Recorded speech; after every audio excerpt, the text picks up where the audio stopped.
Alright,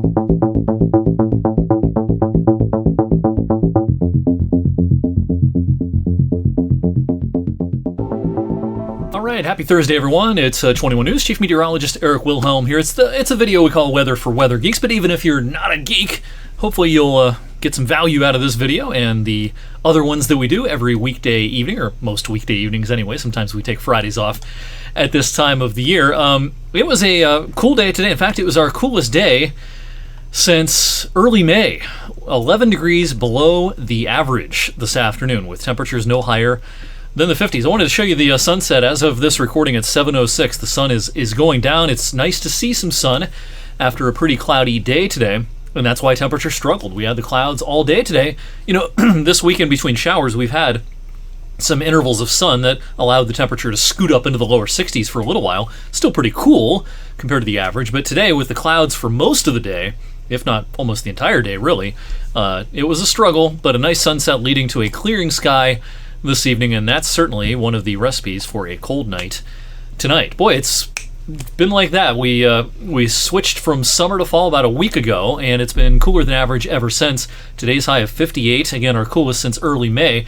Now it's a little counterintuitive to think of this, but we are still 1.4 degrees warmer than the average for the month, because look at all this warm weather we had earlier this month, and these are the highs. We had overnight low temperatures that were also pretty elevated during the first half of the month.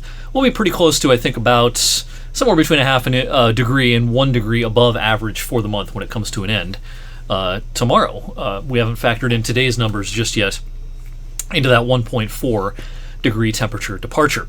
Infrared satellite this evening shows the thinning clouds, and a crystal clear sky will be the rule as we head through the overnight tonight, and a pretty big area covered by a frost advisory tonight from northwestern PA through just about all of upstate New York and western New York as well. In fact, freeze warnings out towards the Adirondacks out here. This is an elevated, really cold area out in northern New York, and also across parts of northern New England, Green and White Mountains. It'll be a cold night tonight. No frost advisories for our television viewing area. It probably is not going to be a widespread thing, but I would not be surprised if we had some patches of frost out there first thing tomorrow morning in some of the colder spots. I thought I'd break it down county by county here and show you some approximate low temperatures. And, you know, if you've lived in your location for a while, you know if you tend to be a little bit colder than some other spots. Some of these traditional cold pockets, usually kind of a sheltered valley, can, I think, see 34, 35, 36 overnight tonight. Our model here shows a 34 in North Jackson. Will that be exactly right? Maybe, maybe not. But you get the idea. Some spots will be a little bit colder than others. Where we have a few, kind of deeper valleys in the western half of Trumbull County. Again, this is probably a little too cold, but yeah, again, 34, 35, it'll be a possibility. Places like Mesopotamia, down towards Bloomfield, Bristol, Champion, perhaps over towards Southington as well. Mercer County, again, some of the colder spots, maybe in the mid-30s, a lot of places in the upper 30s down in Columbiana County. As a general rule, 38, 39 will be common, and some of these deeper valleys, especially once you get down into the hillier terrain in the southeastern part of the county, someone's going to see a 34 or 35, I think, at the start of the day on Friday. Don't forget, you can get frost with temperatures above 32. Air temperatures are officially measured, or properly measured, I should say, a few feet above the ground. But on a clear night in which radiational cooling is at its maximum, there could be actually a pretty big difference in the temperature from your eye level down to the ground where the frost can form. And so you can have 36 degrees at eye level, but maybe it's 33 or even 32 down along the ground. And that's why you can see frost with technically air temperatures several degrees above freezing. So some of those surfaces that can be colder, it doesn't just have to be the grass. It can be your windshield. It can be your deck, your siding, that sort of thing. You can get frost even if it's not close, even that close to 32. A freeze, and that's pretty self-explanatory, 32 or lower, constitutes a freeze. And so same advice I gave you last evening on this video. If you have plants that you want to keep a while longer, hanging baskets, that sort of thing, not a bad idea to bring them in tonight. Even if you don't have frost in your location, it's a good practice run for inevitably what is coming over the next few weeks. All right, the tropics.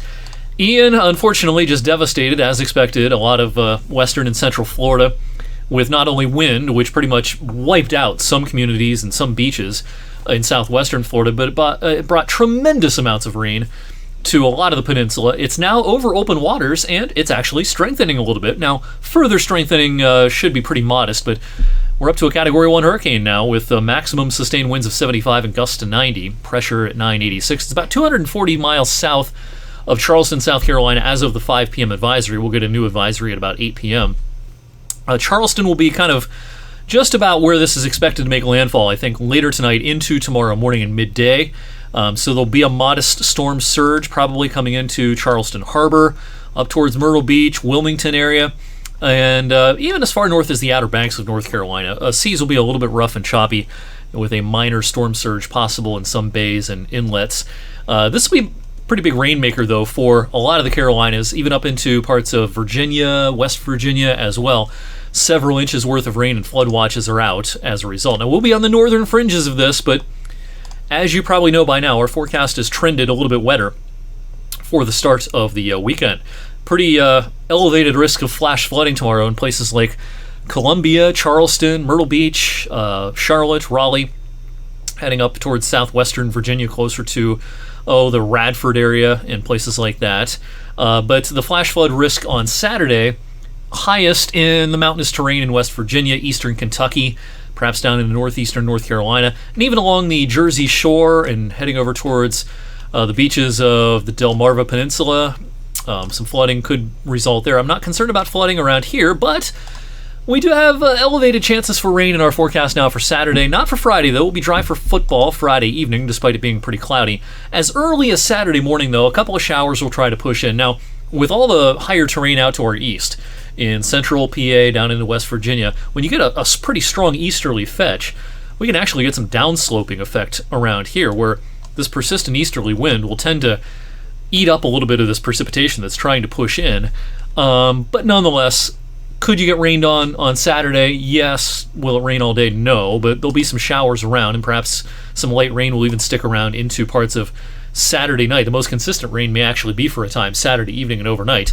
By daybreak on Sunday, all this will be pushing back out to the east, and we will dry things out. Rainfall totals at the Youngstown Warren Airport, where this graphic is valid for, Saturday into Saturday night, probably average, maybe a third of an inch to a half an inch. The graph model, that's that blue line, has a little bit more.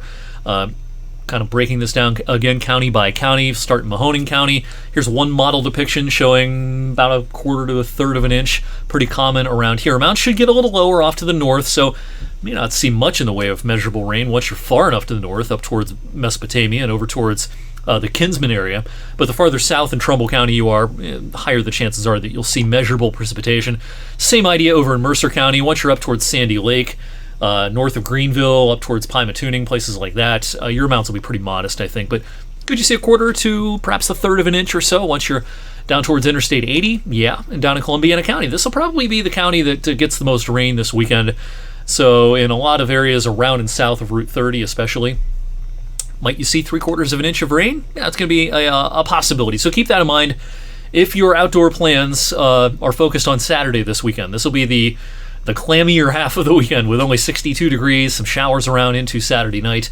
Sunday, not exactly a beautiful day, but in the afternoon clouds will gradually thin from west to east, and we'll make it closer to our average at about 66. Speaking of temperatures compared to average, kind of a ho-hum pattern as we begin October. Actually, there'll be another front late next week that should knock us back pretty good for a couple of days at the end of next week. We might have a day or two where, kind of like today, we stay in the 50s at the end of next week and into the start of next weekend. I mentioned on social media earlier today, air conditioning season may be done for a lot of us.